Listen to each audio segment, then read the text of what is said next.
മയിൽക്കാവടി ചെയ്യാൻ അവർ സമ്മതിച്ചില്ല. പിന്നെ ഞാൻ എൻ്റെ കുഞ്ഞിനും ഈ പറഞ്ഞ എൻ്റെ സുഹൃത്തിൻ്റെ കുഞ്ഞിന് നേർച്ച ഉണ്ടായതുകൊണ്ട് ഈ രണ്ട് കുഞ്ഞുങ്ങളെയും എൻ്റെ കുഞ്ഞിനെ ഞാൻ തലയിൽ ചുമന്നു. ഞങ്ങൾ ഉത്സവത്ത് ഈ തൈപ്പുമായിട്ട് ബന്ധപ്പെട്ട് ഒരുക്കാൻ വാങ്ങിച്ച സാധനങ്ങളാണ്. ഒരുപാട് പൂവും കാര്യങ്ങളൊക്കെ ഉണ്ടായിരുന്നു. ഒന്നും ചെയ്യാൻ പറ്റിയില്ല. എല്ലാ ഉത്സവത്തിന് തലേ ദിവസം ഒരു സമ്മതിക്കാത്തതുകൊണ്ട് ഞങ്ങൾ ഉപേക്ഷിക്കേണ്ടി വന്നു. നമസ്കാരം, വിഷ്ണുരിയായിട്ടാണ്. അതുപോലെ നിൽക്കുന്നത് പുനലൂർ ചെമ്മന്തൂരാണ്. കഴിഞ്ഞ ദിവസം ചെമ്മന്തൂര് മുരുകൻകോവിലെ ക്ഷേത്രത്തിലെ ഉത്സവവുമായി ബന്ധപ്പെട്ട് ഒരു ചെറിയ പ്രശ്നം നടക്കുന്നുണ്ട്. അപ്പോൾ ആ വീട്ടിലാണ് നിൽക്കുന്നത്. അതിന് കൂടുതൽ കാര്യങ്ങൾ എന്താണെന്നുള്ള കാര്യം ആളുടെ ഒരു വിഷയം ഉണ്ടായെന്ന് പറഞ്ഞു. കാവടിയുമായി ബന്ധപ്പെട്ടിട്ട് എന്താണ്? കാവടിയുമായിട്ട് ബന്ധപ്പെട്ടെന്ന് പറഞ്ഞാൽ എൻ്റെ കുഞ്ഞിൻ്റെ ആദ്യത്തെ ഒരു തൈപ്പൂയാണ്. അപ്പോൾ അതിൻ്റെ കാവടി എടുക്കാൻ നേർന്നിട്ടുണ്ടായിരുന്നു. ഞങ്ങൾ എല്ലാ വർഷവും മീനഭരണിക്ക് ഒരു മയിൽക്കാവടി ഭരണിക്കാവ് ക്ഷേത്രത്തിലേക്ക് കൊണ്ടുപോകും.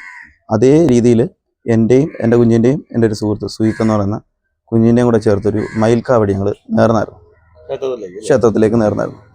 അതിൻ്റെ ഭാഗം ഞങ്ങളത് കമുകുമരം മുറിച്ച് അതെല്ലാ കാര്യങ്ങളും സെറ്റപ്പ് ചെയ്ത് എല്ലാം റെഡിയാക്കി. ഉത്സവം തുടങ്ങാൻ ഏകദേശം മണിക്കൂറുകൾ മാത്രം ബാക്കി നിൽക്കെ ഈ ക്ഷേത്രത്തിലെ ഉപദേശ സമിതി അംഗങ്ങൾ കുറച്ച് പേര് സ്റ്റേഷനിൽ പരാതി കൊടുത്തു.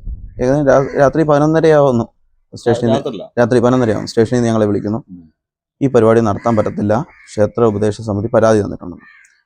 അതിൻ്റെ അടിസ്ഥാനത്തിൽ ഞങ്ങൾ സ്റ്റേഷനിൽ പോയി. ഏകദേശം 11:30-12 മണിയായപ്പോൾ ഞങ്ങൾ അവിടെ ചെന്ന് ഞങ്ങൾ 3 മണിയോളം സ്റ്റേഷനിൽ നിന്നു. ഈ ഉപദേശ സമിതികളാരും ഫോൺ എടുക്കുന്നില്ലായിരുന്നു. അങ്ങനെ അവിടുത്തെ നമ്മുടെ SI തന്നെ കൂടെ വന്നു, ചർച്ചയ്ക്ക് വന്നു, ഇവരുമായിട്ട് സംസാരിച്ചു. അപ്പോൾ അവർ പറഞ്ഞൊരു കാര്യം, നമ്മൾ അനുമതി മേടിച്ചിട്ടില്ലെന്ന്. എൻ്റെ വീടും ക്ഷേത്രവും തമ്മിൽ ഇത്ര ഡിസ്റ്റൻസേ ഉള്ളൂ. ആ ക്ഷേത്രത്തിന് മുമ്പിലിട്ടാണ് ഒരുക്കിയത്. അതേ ഉപദേശ കമ്മിറ്റിയിലുള്ള അംഗങ്ങളുടെ വീട്ടിൽ നിന്നാണ് ഈ കമുകുമരം എടുത്തത്. അതേ ആൾക്കാരുടെ കടയിൽ നിന്നാണ് കയറ് വാങ്ങിച്ച് കെട്ടിയതെല്ലാം. മറ്റൊരിടത്ത് കൊണ്ട് ഒളിപ്പിച്ച് കെട്ടിയതൊന്നുമല്ല. ശരിക്കും ഈ ക്ഷേത്രത്തിൽ നിങ്ങൾ അനുവാദം ചോദിച്ചിരുന്നു. ഞങ്ങളുടെ രക്ഷാധികാരിയായിട്ടുള്ള മനോജ് അണ്ണൻ കുറുപ്പെന്ന് പറയുന്ന അവിടുത്തെ സെക്രട്ടറിയാണ്, വാക്കാൽ സംസാരിച്ചിരുന്നു. അപ്പം മറ്റൊരു ക്ഷേത്രത്തിലും എഴുതി കൊടുത്തൊരു ഫ്ലോട്ടിനൊക്കെ അല്ലെങ്കിൽ കെട്ടുകാഴ്ചക്കൊക്കെ ആണെങ്കിൽ അത് ചെയ്യുന്ന ഒരു രീതിയുണ്ട്. പക്ഷേ ഇതൊരു കാവടിയാണ്, അപ്പം അങ്ങനെ ഒരു സിസ്റ്റം ഇല്ല. അപ്പോൾ അവരുടെ മുമ്പിൽ തന്നെ ചെയ്യുന്നതുകൊണ്ട് നമ്മളതത്ര ഇല്ല. അപ്പോൾ തിരക്കുമ്പോഴെല്ലാം പറഞ്ഞിട്ടുണ്ട് എന്ന് പറയുന്നുണ്ട്. അതിനുശേഷം ഞാൻ തന്നെ ഈ തൊട്ടടുത്ത് കട നടത്തുന്ന കരയോഗത്തിൽ തന്നെയുള്ള ആളുടെ അടുത്ത് ഞാൻ പറഞ്ഞിട്ടാണ് ഈ കമുകുമരം പുള്ളിയുടെ നിന്ന് മേടിക്കുന്നത് പോലും. അങ്ങനെ രാത്രി 11 മണിയായപ്പോഴത്തേന് ഇത് നടത്താൻ പറ്റത്തില്ലെന്നൊരു ഇഷ്യൂ വന്നു. അതിൻ്റെ പേരിൽ സ്റ്റേഷനിൽ നിന്ന് സാർമാർ കൂടെ വന്നു. വളരെ ഞങ്ങളുടെ കുഞ്ഞുങ്ങൾക്ക് വേണ്ടി ഒരുപാട് സംസാരിച്ചു. കാരണം അനുവാദം മേടിച്ചിട്ടില്ല, അന്നേരം അനുവാദം മേടിക്കുമല്ലേ. പക്ഷെ അവർ ഒരു വിധത്തിലും സമ്മതിക്കത്തില്ല. അവർ പറയുന്നത് നേരത്തെ അനുവാദം മേടിക്കാത്തതുകൊണ്ടാണ് തരാത്തതെന്ന് പറയുന്നുണ്ട്. സാറിനോട് ഉദ്യോഗസ്ഥരോട് പറയുന്നുണ്ട്. പക്ഷെ അതിൽ തന്നെ അവർ പറയുന്നുണ്ട്, ഞങ്ങൾ നേരത്തെ തീരുമാനിച്ചിട്ടുണ്ട്, ഇത് നടത്തത്തില്ല. അതിൻ്റെ വോയിസ് ക്ലിപ്പുകളെല്ലാം നമ്മുടെ കയ്യിലുണ്ട്. സാറന്മാരോട് സംസാരിക്കാം. മുൻവൈരാഗ്യം എന്ന് പറഞ്ഞു കഴിഞ്ഞാൽ നമ്മുടെ ഭരണിക്കാവ് ക്ഷേത്രമായിട്ട് ബന്ധപ്പെട്ട് അമ്പി ഭാഗം എന്ന് പറഞ്ഞൊരു ഭാഗമുണ്ട്. അതിൽ പൗരസമിതിയാണ്. അതായത് നമ്മുടെ കൂടെ എല്ലാ സമുദായത്തിൽപ്പെട്ട ആൾക്കാരും ചേർന്ന് നടന്നൊരു യുവജന കൂട്ടായ്മയാണ്.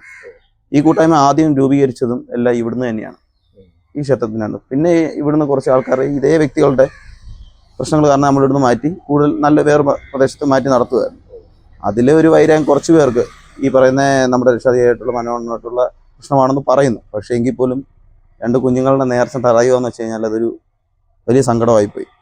അതിനുശേഷം വൈകിട്ട് ഇവിടുത്തെ സ്റ്റേജ് പ്രോഗ്രാം നടന്നില്ല. അതും എല്ലാം ഇപ്പം നമ്മുടെ ഒരു ഇതിൽ കൊണ്ടുവച്ചിരിക്കുകയാണ്. അത് 10 മണിക്ക് ശേഷം പരിപാടി നടത്തത്തില്ല എന്നുള്ളൊരു നിയമം നിലനിൽക്കുകയല്ലേ. അപ്പം സാറന്മാരുടെ അടുത്ത് വരെ അവർ തർക്കിച്ച് സംസാരിച്ചു. അങ്ങനെ ആ ഒരു ഇഷ്യൂ സംസാരിച്ചു. അപ്പം ആ ഒരു ഇഷ്യൂ ആയെന്ന് തോന്നുന്നു. പിന്നെ ഞാൻ വ്യക്തിപരമായിട്ട് പരാതി പറഞ്ഞിട്ടുണ്ടായിരുന്നു സ്റ്റേഷനിൽ. സാറേ, ഇങ്ങനെ എല്ലാവരും നിയമത്തിൻ്റെ വഴിക്കാണ് നോക്കുന്നത്, സാറ് നിയമത്തിൻ്റെ വഴിക്ക് തന്നെ നിൽക്കണേ എന്നൊരു ഭാഗം ഞാനും പറഞ്ഞിട്ടുണ്ടായിരുന്നു. അതിൻ്റെ പേരിലാണ് ഇപ്പോൾ ഇത്രയും കാവടി എടുക്കാൻ അവർ സമ്മതിച്ചു. ഈ മയിൽക്കാവടി ചെയ്യാൻ അവർ സമ്മതിച്ചില്ല. പിന്നെ ഞാൻ എൻ്റെ കുഞ്ഞിനും ഈ പറഞ്ഞ എൻ്റെ സുഹൃത്തിൻ്റെ കുഞ്ഞിന് നേർച്ച ഉണ്ടായതുകൊണ്ട് ഈ 2 കുഞ്ഞുങ്ങളെയും എൻ്റെ കുഞ്ഞിനെ ഞാൻ തലയിൽ ചുമന്നു.